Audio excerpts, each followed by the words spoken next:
Mimpi saya sederhana. Saya ingin setiap orang bisa terbang, bukan hanya bagi orang kaya saja.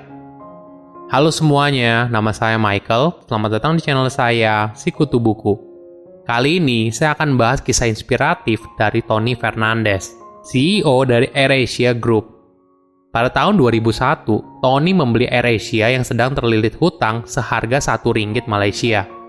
16 tahun kemudian, AirAsia melayani 56,6 juta pelanggan ke lebih dari 120 destinasi. Sebelum kita mulai, buat kalian yang mau support channel ini agar terus berkarya, caranya gampang banget. Kalian cukup klik subscribe dan nyalakan loncengnya. Dukungan kalian membantu banget supaya kita bisa rutin posting dan bersama-sama belajar di channel ini. Tony Fernandes lahir pada tahun 1964 di Kuala Lumpur, Malaysia. Dari kecil, dia dididik untuk mengikuti jejak ayahnya menjadi dokter. Namun, ternyata Tony punya rencana berbeda. Ketika Tony kecil, dia sering ikut ibunya untuk berjualan Tupperware. Itulah yang membuat Tony merasa kalau jiwa marketing berasal dari ibunya yang sukses berjualan Tupperware di Malaysia. Ketika Tony mulai bersekolah di Inggris saat usianya 12 tahun, saat itu impiannya sederhana. Dia hanya ingin bisa pulang ke Malaysia selama libur semester. Namun sayangnya, hal itu sulit terwujud. Tiket pesawat yang mahal membuat Tony kesulitan untuk pulang ke Malaysia. Jadi saat itu, Tony bermimpi kalau penerbangan dari London ke Kuala Lumpur cukup terjangkau, sehingga setiap orang bisa berpergian tanpa terlalu memikirkan biayanya. Ini adalah percikan awal dari keinginan terpendamnya untuk membuat penerbangan yang bisa diakses oleh semua orang. Tony lulus dari London School of Economics dan bekerja sebagai akuntan di Virgin Atlantic dan Virgin Communication. Tidak berapa lama, dia lalu pindah ke Warner Music. Di sana, karir Tony sangat cemerlang. Dia bahkan berhasil menjadi Managing Director Warner Music Malaysia yang termuda. Saat itu, Tony berusaha untuk mendorong digitalisasi di Warner Music. Tapi para eksekutif di sana tidak melihat hal yang sama. Mereka berpikir internet akan merusak bisnis musik. Namun, Tony berargumen, kalau kita tidak bisa menghentikan perkembangan teknologi, kita harus menyesuaikan diri. Hingga akhirnya, Time Warner memutuskan untuk merger dengan American Online. Itulah yang membuat Tony memutuskan untuk keluar. Saat itu, Tony sedang duduk di bar yang ada di London sambil berpikir apa yang ingin dia lakukan ke depannya. Tanpa sengaja, Tony melihat iklan penerbangan dengan tarif murah yaitu EasyJet di TV. Dia lalu teringat kembali pada mimpinya saat kecil dulu.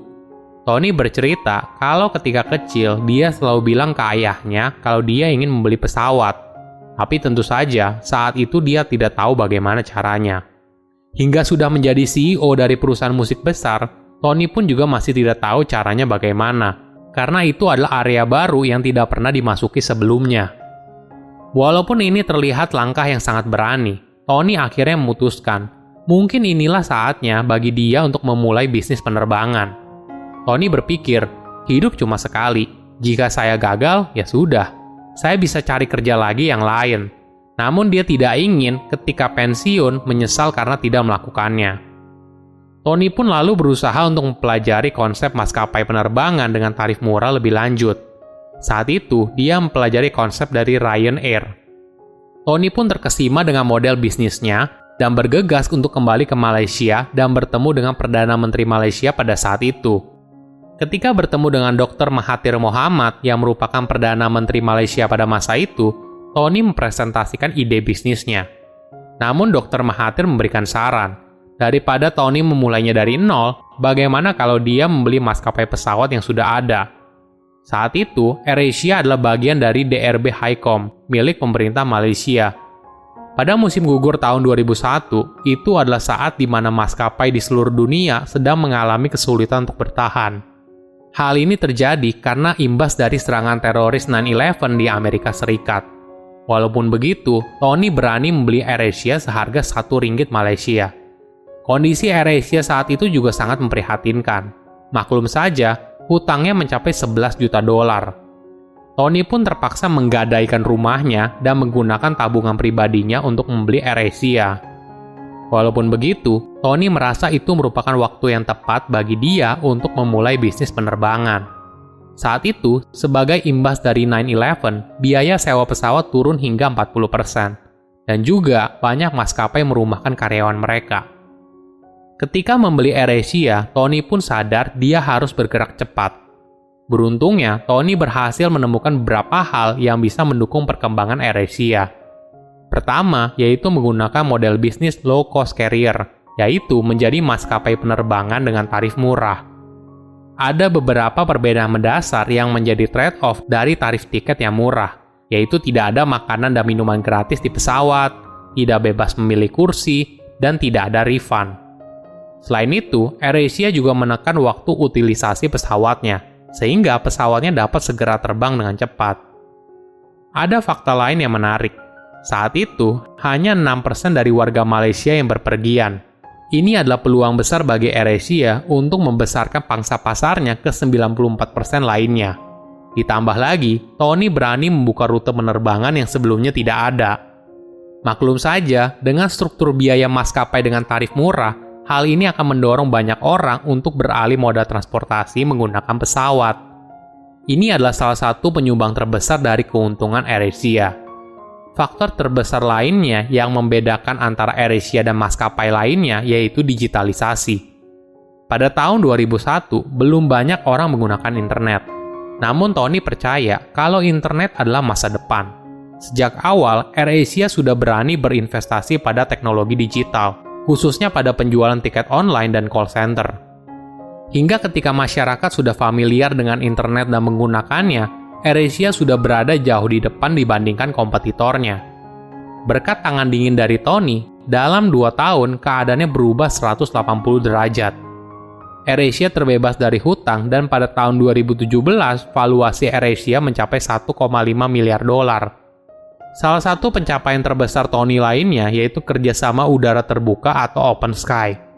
Pada pertengahan tahun 2003, Tony berhasil meyakinkan Dr. Mahathir untuk membawa ide tersebut kepada negara tetangga yang lain.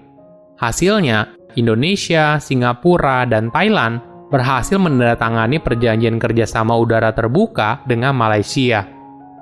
Walaupun sebagai CEO dari perusahaannya sendiri, Tony tidak keberatan untuk terjun ke bagian operasional. Dia merasa kalau dia sangat hijau di industri penerbangan. Jadi, Tony harus secepat mungkin belajar dari timnya yang berpengalaman, seperti para insinyur, pilot, kru kabin, dan sebagainya. Setiap 2 bulan sekali, dia merupakan salah satu awak kabin di salah satu pesawatnya, atau di bagian counter check-in, atau di bagian loading dan unloading barang. Ini adalah cara Tony untuk terus memahami gambaran realita yang terjadi di lapangan. Dia bercerita, caranya yang seperti ini bisa memahami bagaimana menjalankan bisnis yang berbeda setiap negara. Tony mengambil contoh. Ketika dia di Thailand, saat itu para pilot protes apabila mereka satu bus dengan para pramugari. Hal yang sama tentu saja berbeda dengan di Malaysia. Para pilot justru tidak masalah apabila mereka bersama dengan para pramugari, malah mereka senang. Perbedaan budaya inilah yang hanya bisa diketahui apabila Tony terjun langsung ke lapangan. Bagi Tony, hidup bukanlah perlombaan lari jarak pendek, tapi merupakan maraton. Oleh karena itu, kamu tidak perlu terburu-buru dalam menjalaninya. Saat bekerja di Warner Music, Tony diberikan nasihat oleh bosnya, jangan terlalu terburu-buru dalam hidup. Kondisinya saat itu, Tony baru dipromosikan, tapi dia sangat berambisi untuk naik jabatan lebih tinggi lagi. Bosnya memberikan saran kepada Tony untuk bersabar dan tidak perlu terburu-buru. Tidak ada hal yang lebih baik daripada pengalaman. Bosnya juga mengingatkan, kalau kamu semakin cepat naik, maka semakin juga dia akan turun. Bagi Tony, ini adalah pelajaran yang sangat berharga. Dia menyadari, semakin dia tua, dia semakin belajar untuk bersabar, dan ini membantu dia dalam menjalankan bisnis. Percayalah pada hal yang mungkin sulit dipercayai. Mimpilah pada hal yang mungkin terlihat tidak mungkin. Dan jangan bilang tidak sebagai sebuah jawaban. Silakan komen di kolom komentar pelajaran apa yang kalian dapat ketika tahu informasi ini. Selain itu, komen juga mau tahu informasi apa lagi yang saya review di video berikutnya.